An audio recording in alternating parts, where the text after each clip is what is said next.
मैं एक सब तो वड्डी ਵਧਾਈ देनी चाहुंदा अपने मोहाली निवासियों नूं, पंजाब निवासियों नूं कि जिहड़ा मोहाली दा मैडिकल कॉलेज सीगा जिहदी कई बारी इंस्पैक्शन जिहड़ी नैशनल मैडिकल कौंसल ਵੱਲੋਂ ਕੀਤੀ गई सी ते अज ਉਹ ਜਿਹੜਾ ਕਾਲਜ ਦੀ ਸਾਨੂੰ ਅਪਰੂਵਲ ਦਾ ਲੈਟਰ ਆ ਗਿਆ ਤੇ ਸਾਡੇ ਕੋਲ ਨਵਾਂ ਜਿਹੜੀਆਂ ਕਲਾਸਾਂ ਨੇ ਉਹ ਅਸੀਂ ਸਟਾਰਟ ਕਰਨ ਜਾ ਰਹੇ ਹਾਂ ਮੈਡੀਕਲ ਦਾਖਲੇ ਦੀਆਂ।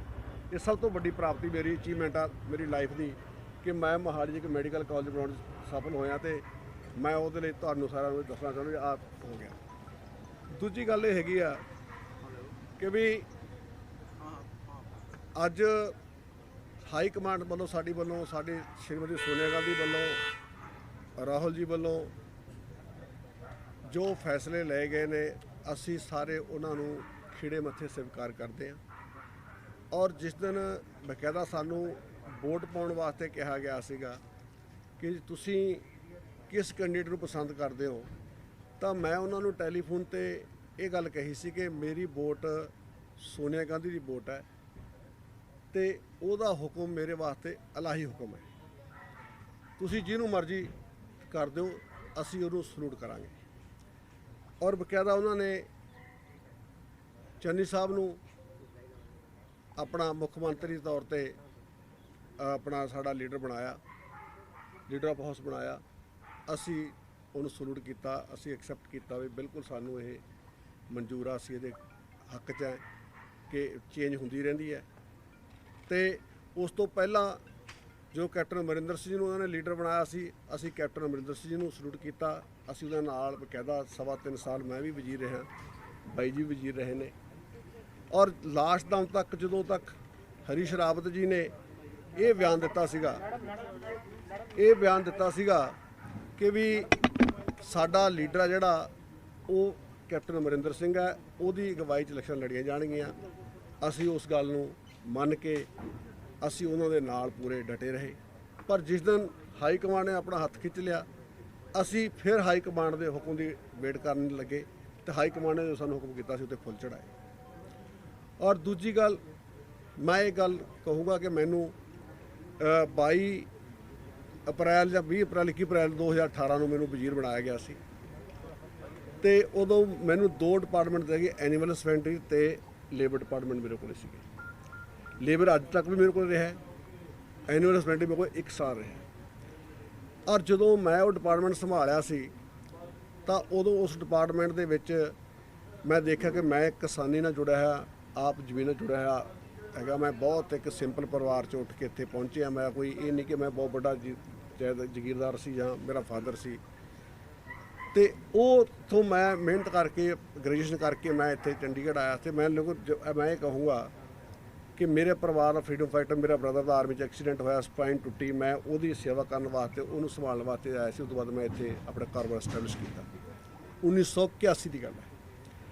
मैं वो पिंड गया, मैं उस पद्धर पर गया, मैं फाजिलका मलोड़ जो जाके देखा तो एक मैं मदन मोहन साडे डायरैक्टर सीगे फिशरी दे जिहड़े कि आईसर से वो लैके आए सी, प्लस एक मैं हसार गया सी डायरैक्टर इंदर जिहड़ा अजकल वाइस चांसलर लाए ने उन्होंने मैं लिया के डायरैक्टर लाया सी अपने इन्वेस्टमेंट 2.5 हैक्टर दे विच श्रिंप जिहनूं झींगा फिश कहंदे ने ते सलाइन वाटर च हुंदी है जिथे लूण वाला पानी हुंदा है वो सिर्फ हुंदी सी। अज उत्थे 500-600 एकड़ दे विच हो रही है जिथे किसान 4 ਤੋਂ 5 ਲੱਖ रुपया भी एक एकड़ चों कमा रहा है। और उस डिपार्टमेंट का तुसीं ये मनोगे कि उन्होंने वो किसानों के जिथे वाटर लॉकिंग सी, जिथे बहुत ज़्यादा सेम सी या पानी कल वाली जमीन सी तो कुछ नहीं होंदा तो उन्होंने चीज़ों पर लाली आ गई सी। और मेरे काम नूं देखते हुए मैनू इंचार्ज डिस्ट्रिक्ट फाजिलका का लाया गया सी साहब वालों। उत्थे मैं आ शाहीवाद देसी गऊँ ते जां जर्सी HF ते बहुत काम किया। और उत्थे मैं ये कहूँगा कि भी मैनू प्रमोशन दी गई तो मैनू आके 2019 च मैनू बनाया हैल्थ का महकमा देता। बड़ा बड़ा टास्क सी, शायद मेरे वो बस तो बाहर की गल सी कि सारा बड़ा पढ़िया लिखा महकमा वेल क्वालीफाइड तो सारा तकरीबन लोगों की हैल्थ नाल जुड़ा डिपार्टमेंट सी जिहड़ा शायद मेरा वड्डा कद जिहड़ा मैनू CM साहब ने उस वेले रुतबा दिता। उस रुतबे का मैं ख्याल रख के अपना सामने टास्क रख के मैं इहनूं हासिल करना है, मैं लोगों की सेवा करनी है। अज तुसीं पंजाब के हालात देख लो कि पंजाब दे विच किन्ना तकरीबन मैं दसना चाहुंदा कि मैं 5605 ਬੰਦੇ ਤਾਂ ਰੈਗੂਲਰ ਭਰਤੀ ਕੀਤੇ, ਜਿਹਦੇ ਵਿੱਚ 1041 ਮੈਡੀਕਲ ਅਫਸਰ ਜਨਰਲ ਤੇ 601 ਜਿਹੜਾ ਸਪੈਸ਼ਲਿਸਟ ਤੇ 34 ਡੈਂਟਲ ਸਰਜਨ ਤੇ ਮੈਡੀਕਲ ਲੈਬੋਰੇਟਰੀ ਟੈਕਨੀਸ਼ੀਅਨ 244 ਕਲਰਕ। ਇੱਦਾਂ ਹਲੇ 1500 ਦੀ ਜਿਹੜੀ ਸਾਡੀ ਵਾਰਡ ਅਟੈਂਡੈਂਟ ਦੀ ਆ ਉਹ ਪੈਂਡਿੰਗ ਹੈਗੀ ਆ, ਜਿਹੜਾ ਟੈਸਟ ਹੈਗਾ। ਤੇ ਉਦੋਂ ਬਾਅਦ ਇਸ ਤਕਰੀਬਨ 7000 ਬੰਦਾ ਰੈਗੂਲਰ ਤੇ ਉਸ ਤੋਂ ਬਾਅਦ 8000 ਬੰਦਾ ਮੈਂ ਕੰਟਰੈਕਟ ਤੇ NHM ਰਾਹੀਂ ਜਾਂ ਆਊਟਸੋਰਸ ਰਾਹੀਂ ਭਰਤੀ ਕੀਤਾ। ਔਰ 2960 ਹੈਲਥ ਵੈਲਨੈਸ ਸੈਂਟਰ ਖੋਲ੍ਹਣ ਦਾ ਸਾਡੀ ਸਰਕਾਰ ਦਾ ਟੀਚਾ ਸੀ, ਸਾਨੂੰ ਦਿੱਤਾ ਗਿਆ ਸੈਂਟਰ ਗੌਰਮੈਂਟ ਵੱਲੋਂ। ਮੈਂ ਪਹਿਲੇ ਸਾਲ 'ਚ ਹੀ ਤਕਰੀਬਨ 2700 ਤਿਆਰ ਕਰਤੇ। ਔਰ ਮੈਂ ਦੱਸਣਾ ਚਾਹੁੰਦਾ ਕਿ ਵੀ ਉਹਦੇ ਵਿੱਚ ਜਿਹੜਾ 2400 ਤਾਂ ਵਰਕਿੰਗ ਦੇ ਵਿੱਚ ਹੈਗੇ ਨੇ, ਆਪਰੇਸ਼ਨਲ ਹੈਗੇ ਨੇ। 300 ਅਸੀਂ ਹੁਣ ਬੱਚਾ ਭਰਤੀ ਕਰਨਾ ਸੀਗਾ ਤੇ 2700 ਤਿਆਰ ਹੋ ਜਾਣਾ ਸੀਗਾ। ਤੇ ਮੈਂ ਇਹ ਕਹੂੰਗਾ ਕਿ ਵੀ ਇਹ ਕੰਮ ਕੀਤਾ। ਉਦੋਂ ਬਾਅਦ ਸਭ ਤੋਂ ਵੱਡੀ ਅਸੀਂ ਟੈਲੀਮੈਡੀਸਨ ਸ਼ੁਰੂ ਕੀਤੀ, ਜਿਹਤੇ 1 ਕਰੋੜ 27 ਲੱਖ ਬੰਦਿਆਂ ਨੇ ਫਾਇਦਾ ਉਠਾਇਆ ਟੈਲੀਮੈਡੀਸਨ ਦਾ, ਤੇ ਜਿਹੜੇ ਉੱਥੇ OPD ਦਾ। ਤੇ ਟੈਲੀਮੈਡੀਸਨ ਦੇ ਉੱਤੇ 84,00,000 ਬੰਦਿਆਂ ਨੇ ਫਾਇਦਾ ਲਿਆ ਸਿੱਧੇ ਤੌਰ ਤੇ। ਤੇ ਮੈਂ ਇਹ ਕਹੂੰਗਾ ਉਸ ਤੋਂ ਬਾਅਦ ਜਿਹੜੇ MCS ਸੀ, ਜੱਚਾ ਬੱਚਾ ਵਾਰਡ, ਜਿਹੜਾ ਆਪਾਂ ਬਾਅਦ 'ਚ ਮਾਈ ਦੌਲਤਾਂ ਨਾਲ ਦਿੱਤਾ ਸੀਗਾ, ਉਹ ਟੋਟਲ 43 ਬਣਾਉਣ ਦਾ ਸਾਡਾ ਸੀਗਾ। ਉਹਦੇ ਵਿੱਚੋਂ ਇਸ ਵੇਲੇ 29 ਆਪਰੇਸ਼ਨਲ ਨੇ ਤੇ ਜਿਹੜੇ 7-8 ਨੇ ਉਹ ਬਣ ਕੇ ਤਿਆਰ ਹੋ ਗਏ ਨੇ, ਅਗਲੇ ਮਹੀਨੇ ਚੱਲ ਪੈਣਗੇ। ਤੇ 7 ਹੋਰ ਪਾਈਪਲਾਈਨ 'ਚ ਨੇ। 43 ਯਾਨੀ ਮੈਂ 31 ਦਸੰਬਰ ਤੱਕ ਸਾਨੂੰ ਸਾਰੇ ਕਲੀਅਰ ਕਰਕੇ ਦੇਣੇ ਸੀ। ਔਰ ਮੈਂ ਇਹ ਕਹੂੰਗਾ ਉਦੋਂ ਵੱਡੀ ਗੱਲ ਕਿਹੜੀ ਸੀਗੀ ਕਿ ਜਦੋਂ ਕੁਦਰਤੀ ਆਫਤ ਕਰੋਨਾ ਆਇਆ, ਕਰੋਨਾ ਦੇ ਵਿੱਚ ਮੈਂ ਰਾਤ ਦਿਨ ਕਰਕੇ ਆਪਣੇ ਡਾਕਟਰਾਂ ਦਾ ਮੋਰਲ ਹਾਈ ਕੀਤਾ।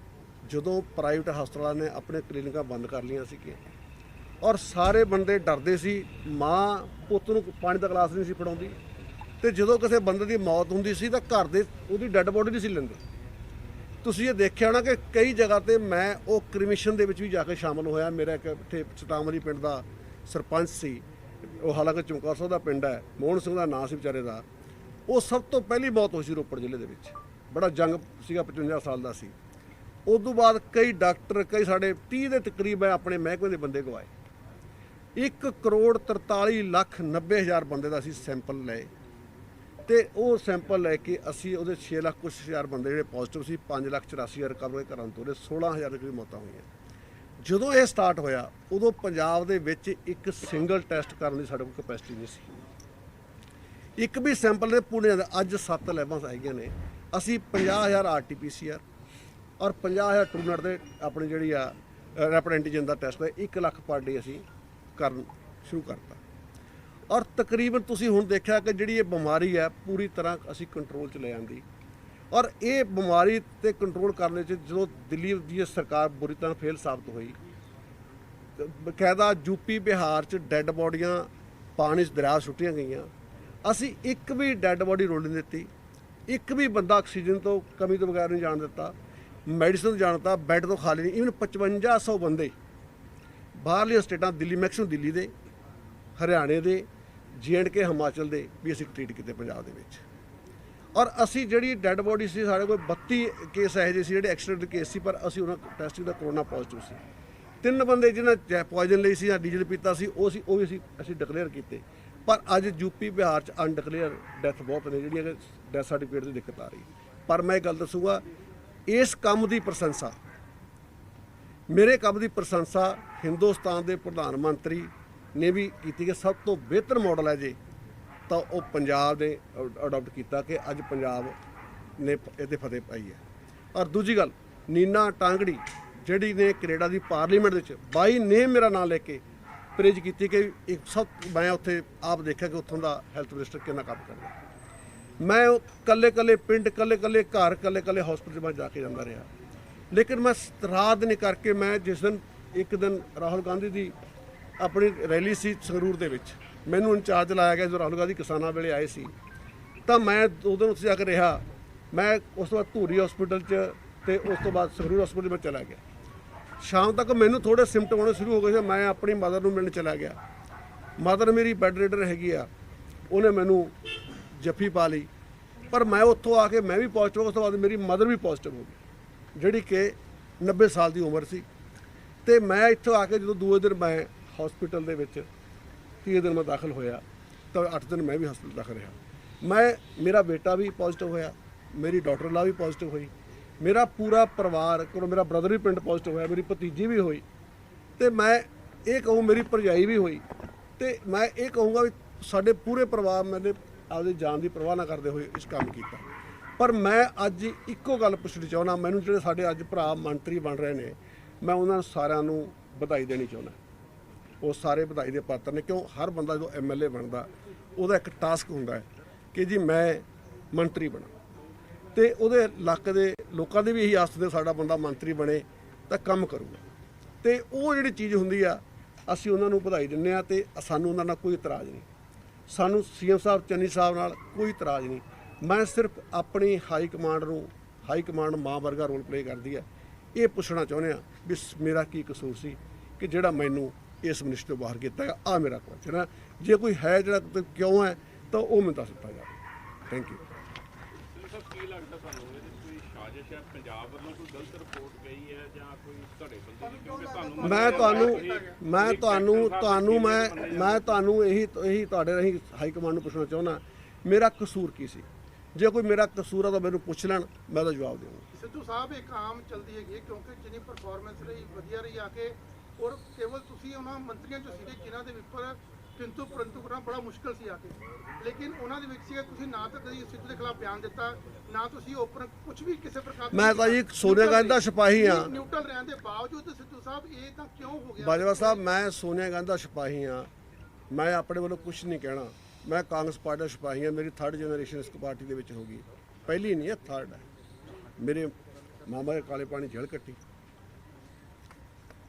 ਤੇ ਮੇਰਾ ਫਾਦਰ ਅੱਜ ਸਾਡਾ ਇਹ ਹਾਲ ਹੋਊਗਾ। ਭਾਵੁਕ ਹੋ ਗਏ ਬਹੁਤ, ਬਾਕੀ ਬਹੁਤ ਨਹੀਂ। ਬਾਜਵਾ ਸਾਹਿਬ, 30 ਸਾਲ ਮੈਂ ਆਪਣੀ ਜਵਾਨੀ ਦੇ ਲੇਖੇ ਲੱਗਦੇ ਇਸ ਪਾਰਟੀ ਵਾਸਤੇ। ਦੂਜੀ ਗੱਲ, ਸੀਵਰੇਜ ਦੀ ਇਨਕੁਆਇਰੀ ਮੈਂ ਚੱਲੀ, 4.5 ਘੰਟੇ ਮੈਨੂੰ ਟੌਰਚਰ ਕੀਤਾ ਗਿਆ ਕਿਉਂਕਿ ਮੈਂ ਪਾਰਟੀ ਦਾ ਵਿਲੇ ਸੀ। ਇਸ ਕਰਕੇ ਅੱਜ ਮੈਂ ਇਨਸਾਫ ਮੰਗਦਾ, ਮੈਨੂੰ ਇਨਸਾਫ ਦੇਣ। ਮੇਰਾ ਕਸੂਰ ਕੀ ਹੈ? ਸਿੱਧੂ ਸਾਹਿਬ, ਤੁਸੀਂ ਕਿਹਾ ਕਿ ਹਾਈ ਕਮਾਂਡ ਮਾਂ ਹੈ, ਤੁਸੀਂ ਹਾਲੇ ਵੀ ਮਾਂ ਮੰਨਦੇ ਜੀ, ਪਰ ਮਾਂ ਨੇ ਸਜ਼ਾ ਵਾਲੀ ਗੱਲ ਕਹਾਂਗੇ ਵੀ ਤੁਸੀਂ ਮੈਂ ਕਹਿੰਦਾ ਵੀ ਕਿਸੇ ਬੰਦੇ ਨੂੰ ਤਲੋਜੀ ਦੀ ਡਿਊਟੀ ਨਹੀਂ ਬਣਦੀ, ਪਹਿਲਾਂ ਪੁੱਛੋ ਨਹੀਂ, ਤਲੋਜੀ ਦੀ ਕਿਸੇ ਬੰਦੇ ਨੂੰ ਫਾਂਸੀ ਸਜ਼ਾ ਦਿੱਤੀ ਜਾਂਦੀ ਆ, ਉਹਦੀ ਵੀ ਆਖਰੀ ਖੁਆਇਸ਼ ਪੁੱਛੀ ਜਾਂਦੀ ਹੈ। ਸਾਨੂੰ ਪੁੱਛ ਲੈਂਦੇ। ਮੈਨੂੰ ਇਹ ਗੱਲ ਹੋਰ ਸੁਣ ਲਓ, ਮੈਂ ਇਹ ਕਹਿਣਾ ਚਾਹੁੰਦਾ, ਜੇ ਸਾਨੂੰ 10 ਦਿਨ ਪਹਿਲਾਂ ਕਹਿੰਦੇ ਵੀ ਅਸੀਂ ਨਵੇਂ ਬੰਦੇ ਲਿਆਉਣੇ ਆ, ਵੀ ਤੁਸੀਂ ਰਿਜ਼ਾਈਨ ਕਰ ਦਿਓ, ਮੈਂ ਪਹਿਲਾ ਬੰਦਾ ਹੁੰਦਾ ਕਿ ਆਹ ਫੜੋ ਜੀ ਰਿਜ਼ਾਈਨ, ਮੈਨੂੰ ਕੋਈ ਇਤਰਾਜ਼ ਨਹੀਂ। ਸਿੱਧੀ ਜੀ ਗੱਲ।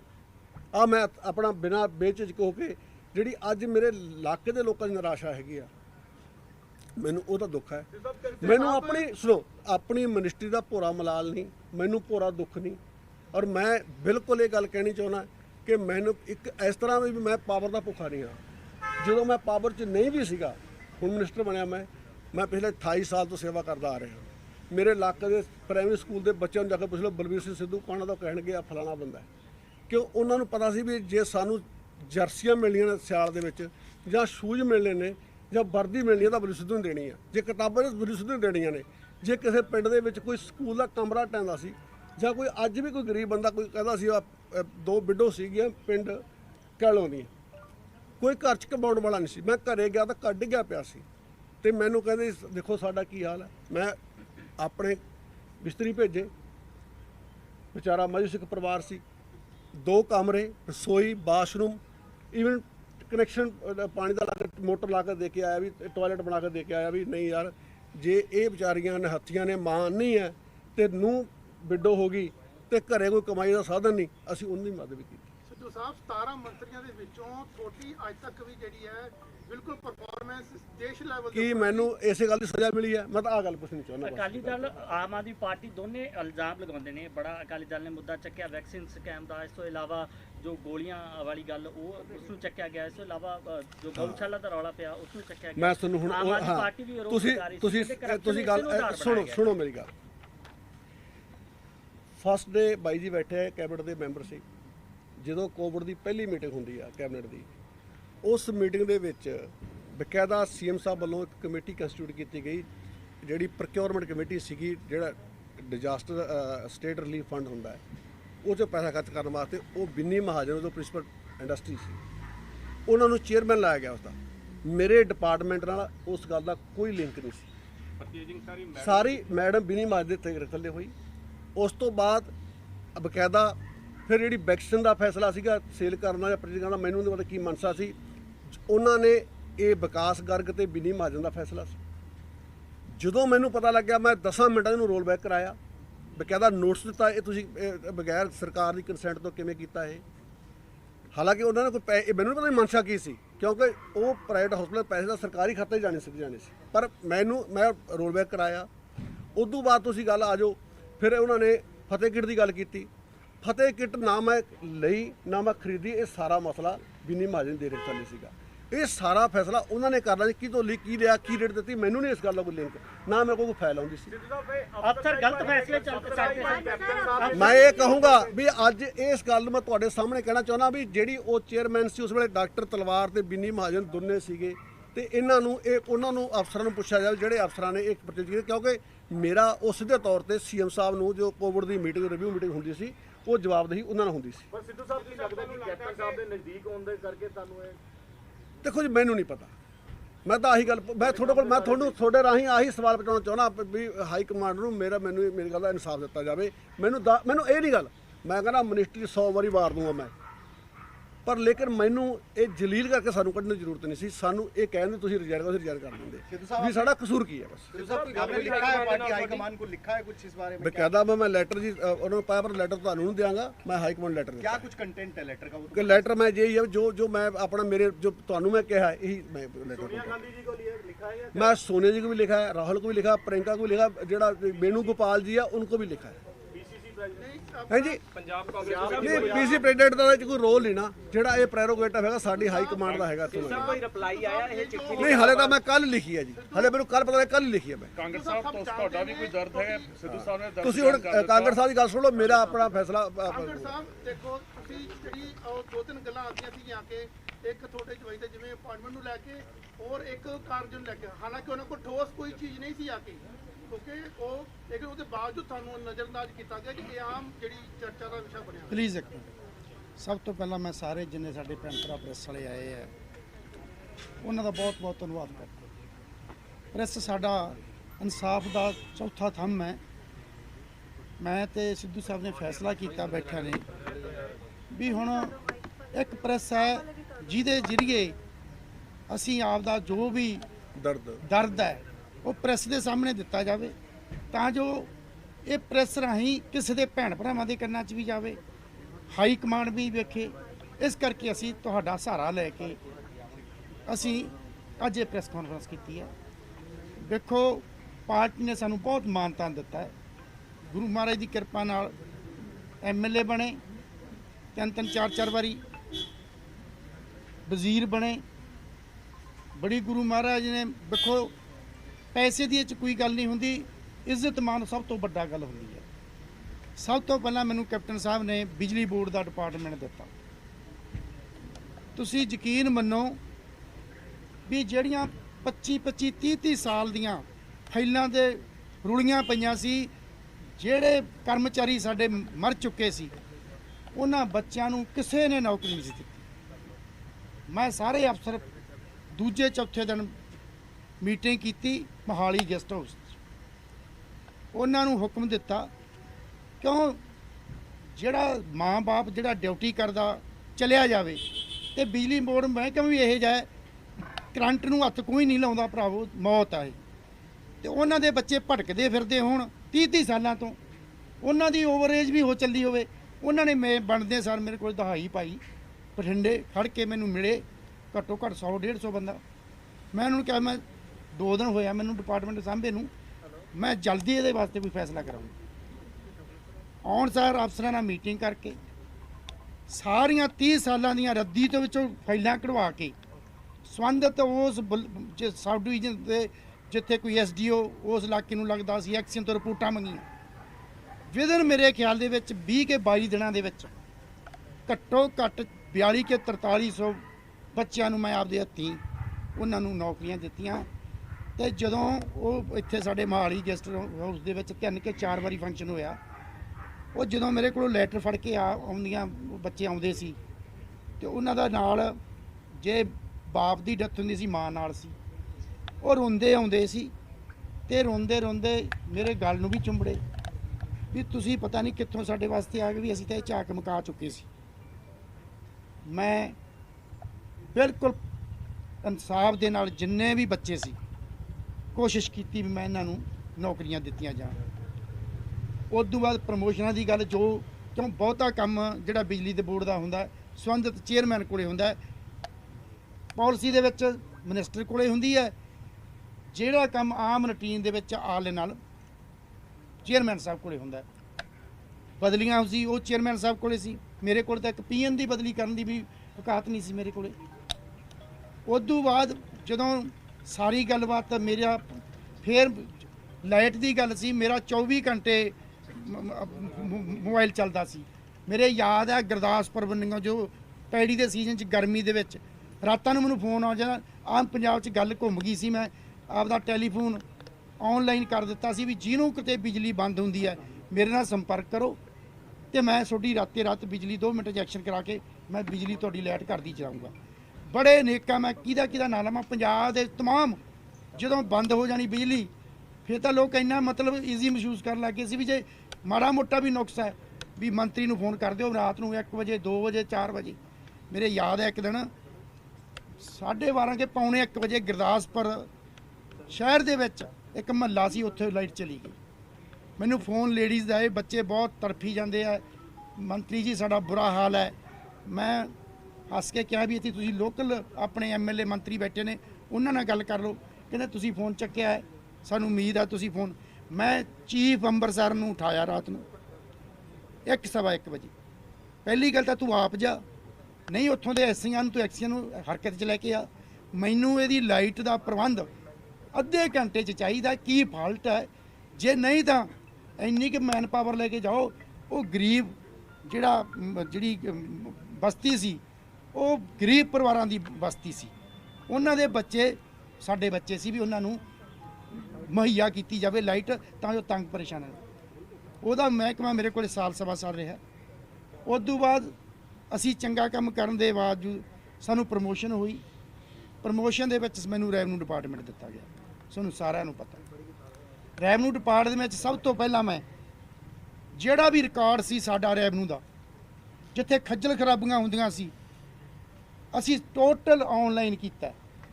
ਗਰਦੌਰੀ ਇੰਤਕਾਲ ਕਰਾਉਣਾ ਹੈ, ਉਹ ਬੰਦਾ ਆਪਦੇ ਘਰੋਂ ਆਪਦਾ ਆਨਲਾਈਨ ਕਰੇ, ਕੋਈ ਤਹਿਸੀਲ ਜਾਣ ਦੀ ਲੋੜ ਨਹੀਂ। ਅਸੀਂ ਨਾਲ ਦੀ ਨਾਲ ਉਹਦਾ ਆਨਲਾਈਨ ਜਿੰਨਾ ਵੀ ਮੇਰਾ ਕੰਮ ਸੀ ਅਸੀਂ ਆਨਲਾਈਨ ਕੀਤਾ।